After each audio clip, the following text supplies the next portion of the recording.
Elizabeth Olsen, it's a physical thing you can do. Yeah, I mean, it's really not that special. It kind of just grosses people out. Oh, great. It's actually something that I lack is an opposable thumb. It's not really like a power. It's something that weakens me. No. Do you want to touch it? People enjoy touching it more. Ah! Oh, wait a minute, it just bends right back. It just, I've never been able to open champagne. Oh, no. Because no. I don't like it anyway, We should have some kind of charity appeal for that, shouldn't we? Yeah. Elizabeth is alone with her champagne. But yeah, they're just Ooh. really bendy. Super bendy. Yeah. Oh, wow, that's bad. So is this in the new Avengers movie? My hands are definitely featured, but not my thumbs specifically. The next one, there he is. Yeah. Yeah. And in terms of joining the Marvel Universe, did they have to kind of convince you, or was this something you thought, oh, I'd love to do that? Both. I was super excited, but then they tell you that you have to sign the contract without reading the script. See? I didn't marry until I was in my 40s, baby. Okay? And I wanted to, to sign a contract without reading the script. So I was really, it's scary, no? Yeah, it's the first, and actually they really make it feel like a family, and they listen to you, and I did sign. I did sign. It is Marvel, let's face it. I enjoy my moment of rebellion. I don't know if I want to... Give me the pen. It's a whole new world, this Marvel world of the Eternals, and there's lots of you. There's Angelina Jolie, Gemma Chan, our good friend Richard Madden, and because of COVID and everything, you got to spend a lot of time with these people. Yeah, we should actually, before COVID, I did get to spend a lot of time with these people, and I still spend a lot of time with these people, and I'm happy to spend a lot of time with you. I've made some really good friends. It could have been terrible, 2 years in the waiting, but they are amazing. You see, Angie has kids the same age as I. We want to fight. We love to fight for justice. Yeah. Her more than me. Sometimes, we get really intense in conversations, and sometimes I say, oh, no, not today, Angie, stop it with the oh, no talk. Let me pick the shoes. Give me a break. But we have a lot of things in common, and we really hit it up. You are back in the blue, but apparently they've simplified the bluing of you. Yeah, turns out they never had to do 8 hours of full-blown body paint ever. Oh. So is it CGI now or something, or...? No, I wish. Then I would be like, maybe take a little off the thigh? No, it's like a blue, pantyhose that goes around my whole body that I can't sit to pee in. I can't do any form of bathroom. Like, the guys who made it were like, well, she's a girl. She didn't go to the bathroom. So I pee standing up out of a funnel. A sheebie. Yeah. I've actually I've burst into her bathroom with a BB gun while she was trying to pee in her funnel. He pelted me it's so hard to do because you have to stop while you're in the middle of peeing to let the rest of it go out. That's a whole scientific process. And so I'm trying really hard, and there's a lot going on. And then he burst in and started pelting me, and it wasn't fair because we were all shooting each other with guns. But you all were all in clothes. We were all and in clothes. I'm naked. We were telling this story the other day, and we were saying so there we were, and she's huddled on the floor in her bathroom naked, and me, and Nick, they're and all Michael. ganging up on me, and I'm naked. And we're unloading on her. Then we just Trust me, you're gonna want to see this action. Of course, with great action hero roles come great action figures, ladies and gentlemen. And we've got some here. Here, oh no, you've dropped your hammer. So, there's yours. Have you seen this yet? Not that particular one, but the likeness is incredible. It is uncanny, isn't it, ladies and gentlemen? It's the you slightly sedated version, isn't it? And then you do an odd thing. You press you here and you talk. Lightning shall strike you down. I will strike you down. He's angry. So there's you, and then we'll just get Natalie's action figure. Here she is. Now they are almost. Where's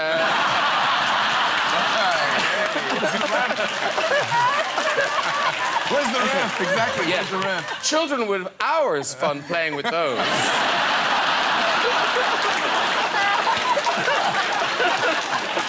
They're gonna have a great time. What are you doing with those dolls? That's not a hammer. But you look a bit distraught. I look at your hat, you're just like... I heard you talking somewhere, Zendaya, how your height difference makes those stunts more complicated. Thank you, Graham. I didn't say it. Zendaya said it. Now, that is a good story. It's a good story. Well, you see, there's a particular stunt. I don't know if it's in this, but there's a, Spider-Man swings us on top of a bridge, and he places me there. Oh, there you and are. That's the bridge. Yeah, that's the bridge. We eventually jump off of that. I'm look great. screaming. Yeah. So he's supposed to gently, rest MJ on the bridge and walk away from her. Because of our height difference, obviously, if we're on the same point, Yeah, 'cause we were attached, weren't we we? were attached. I would land before him because my feet obviously hit the ground before he does. So, what would happen? Well, it's called a bottom mark, isn't it? And the bottom mark is it's a thing that they do in stunts that is basically designed to stop you shattering your kneecaps. Oh, yeah. So Zendaya would land, and I'm the superhero. I'm supposed to look cool. And she would land, and then I would sort of land like this, and my feet would swing from underneath me, and then she would catch me. And they'd be like, cut! I'm like, oh, I'm not doing that. But you were actually very, very lovely about it. You were like, oh my gosh, thank you. It's so nice to be caught for a change. In terms of the suits, though, because Gwyneth, I sort of, you don't think of Pepper as kind of a superhero person. She was more human. Yeah. But you did get to wear the suit. Yeah, a few times I did, yeah. Was it in Iron Man 2? 3? 3. 3. Iron Man 3. Oh, and Endgame. You're in it in the Endgame as well. And Endgame. And Infinity. Yeah. And were you really in the suit? Yeah, as Tom was saying, they've evolved the suit. So in Iron Man 1, Robert was wearing huge armor, and by the time it got around to whatever the last one was, we were sort of half and half. I really don't know the names of these. I know. Do you? Honestly, do you? No, I know. I can't. Exactly.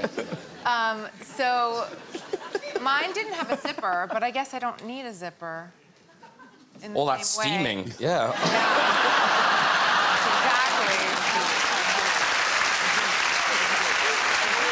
I know how that works.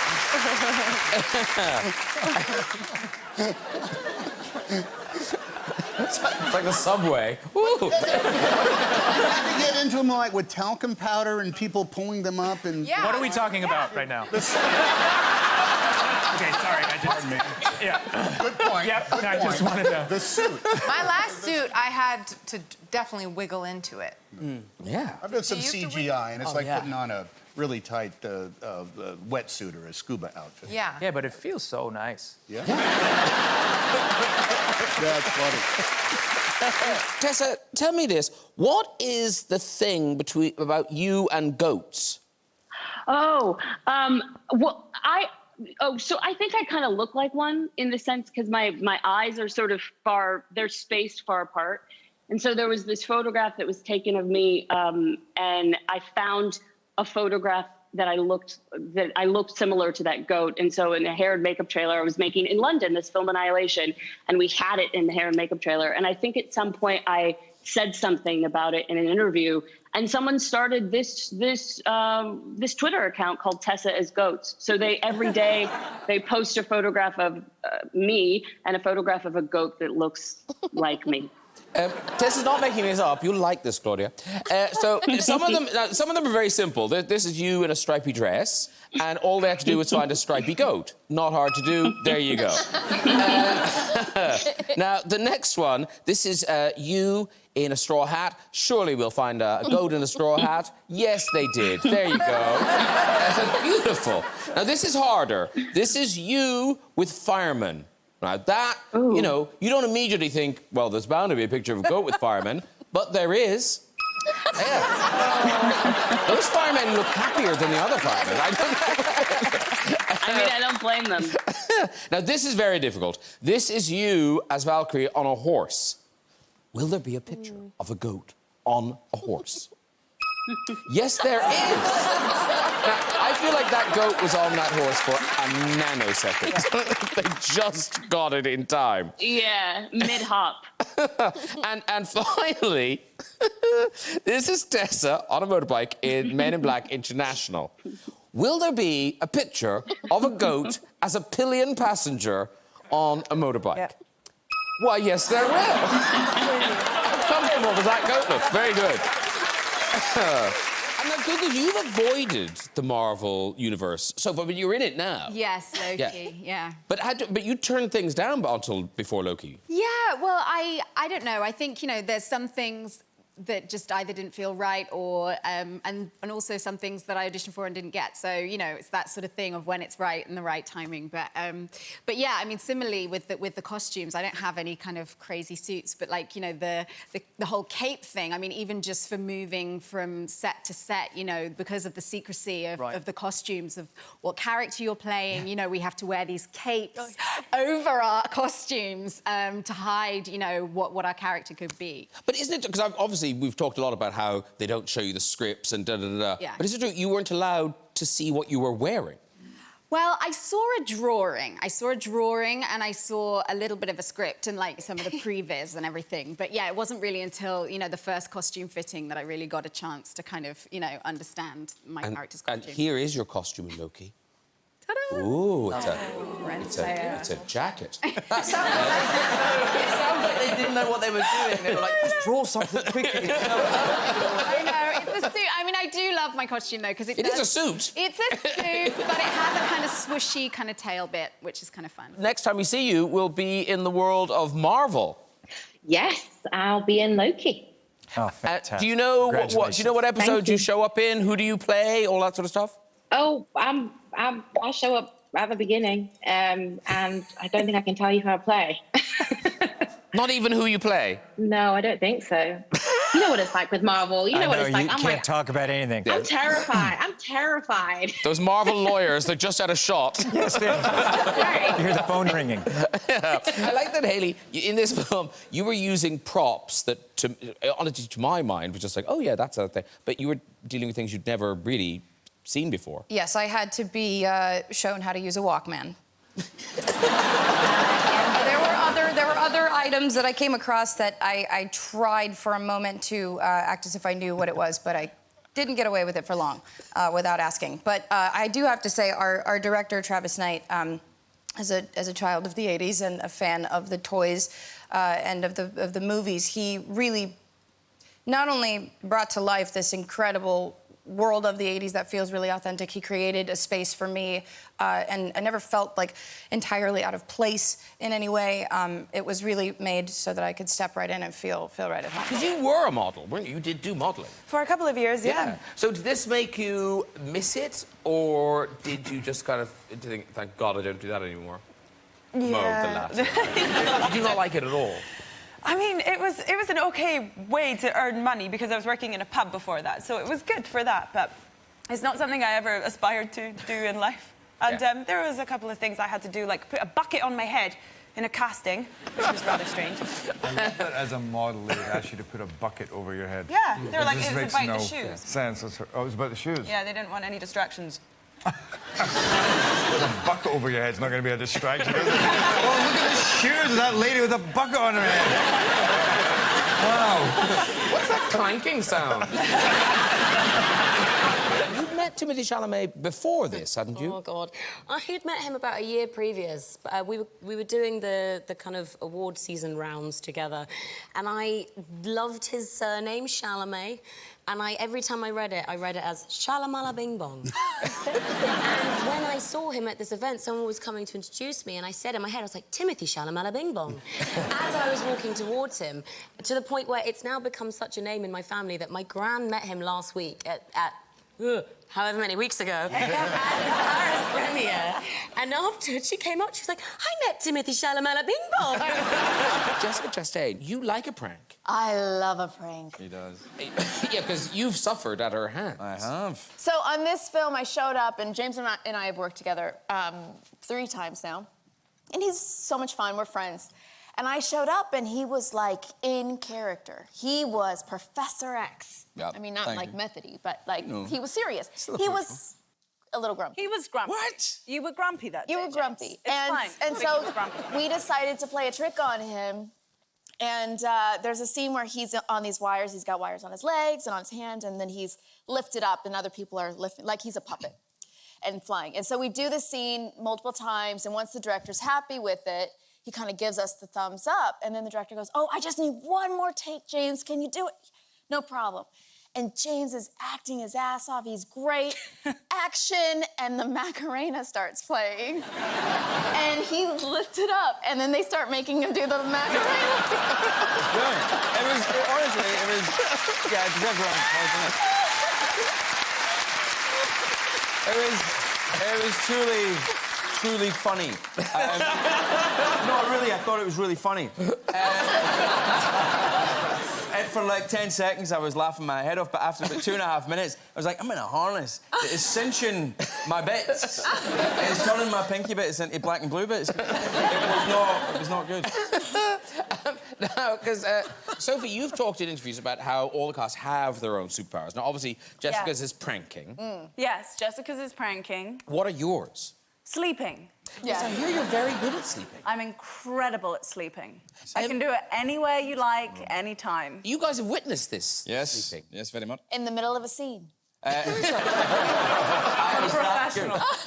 Yeah, James bored me. This talent, particularly anywhere, but Yeah. particularly in a, you know, a director's chair, the high, kind of yeah. thin, very uncomfortable chair that we always get to sit on. She can sleep in that. It's incredible. But is this because you're very bendy?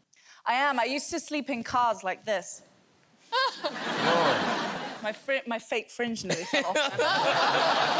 I guess I'm quite flexible in the hips. But were you a gymnast? I did circus skills. So I was like an aerialist. Wow. Yeah, I suppose I'm a little bendy. I can still put, you know, my leg behind my head, I think. Whoa, what? Okay. Can you do that? Let's see.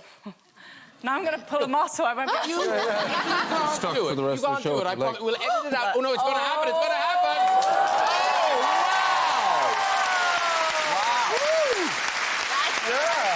That's yours. That's yours, partner. Chat show goal. Top that, kids. That's amazing. Yeah, Thank you. You don't have any warming up or anything. Just That's like... right. That's right. Wow. Imagine what I can do when I'm warmed up. I can. Never mind.